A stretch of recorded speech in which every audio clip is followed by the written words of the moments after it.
Ich habe mir gerade die Präsentation zu Mad Max angeschaut, das auf der Xbox-Pressekonferenz geteasert wurde, und bin jetzt hier mit dem Andreas, dem Lead-Level-Designer bei Avalanche Studios in Stockholm, und würde ihn gleich mal ein paar Fragen löschen. Designing the levels of the game, what part of America are we dealing with? And we've seen some dry-out sea area. What else in terms of levels and environments can we expect from this post-apocalyptic world?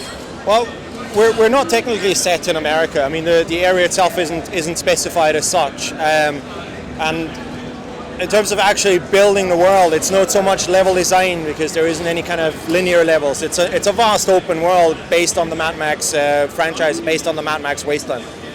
So yeah, based on the Mad Max thing. So what exactly is Mad Max in the game? Because it didn't seem very 80s, and I didn't see Tina Turner, and the Terror Dome or the Thunderdome was not everywhere inside. So how much Mad Max is there? What kind of Mad Max are you offering? It is Mad Max. It's the real Mad Max. I mean, Mad Max is more than just the films, from the late 70s or 80s, and it's more than just the film that's coming out now. Mad Max is an entire universe that just is a post-apocalyptic universe. And not only that, but it spawned a myriad of games and films that are purely based on that, or that took a lot of inspiration from that. And we don't just take inspiration from it, we set our games straight in there. Okay, and coming from the more very joyful and over-the-top Just Cause games, we've seen some elements like the Harpoon. Can we expect more over-the-top stupid shit that we can spend our time with? Well, it's not Just Cause 2. It's an entirely different game, and we obviously, working within an established IP, working within an established franchise, we do have to adhere to some of those rules. But we feel that the franchise itself, that Mad Max, the universe, gives us enough leeway to leverage some of the strong points that you'll come to be known from a Just Cause game or from other games that we've done. Okay, can you already tell us a bit more about the new hero and his backstory and what the weird braces he has on his right leg? Well, I can't really talk about the brace he's got on his leg. You'll have to wait and play the game to find out about that one. But Max isn't really a new hero. It's our version of the hero. It's our interpretation of the hero. It's how we see Max. And I mean, a little bit was hinted at that in the teaser trailer.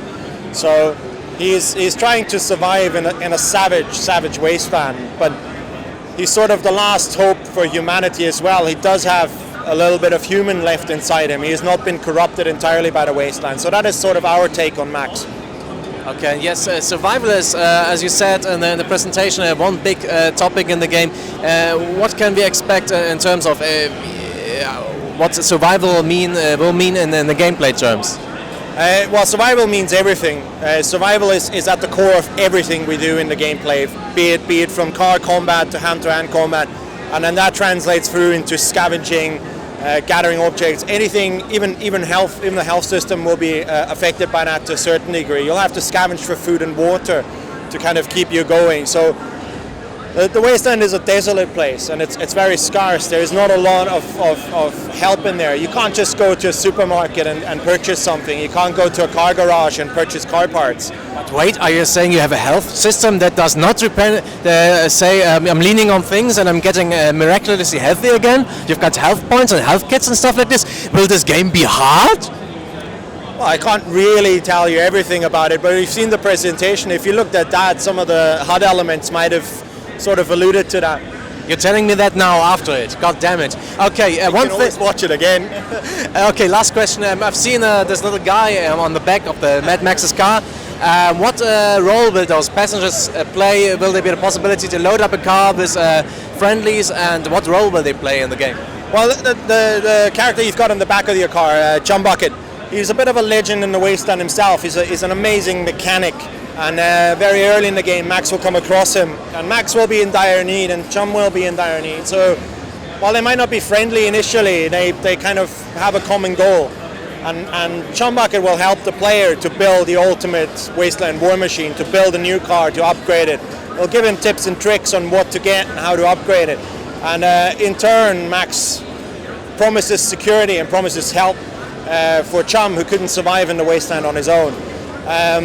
Other than that, I can't really reveal too much what you'll be able to do with the car and in terms of other characters we have. We've got a ways to go before the game's launched, and we'll be revealing a lot more as the months go by. Okay, thank you very much for the answers, and good luck with the project. Thanks, and thanks for having me.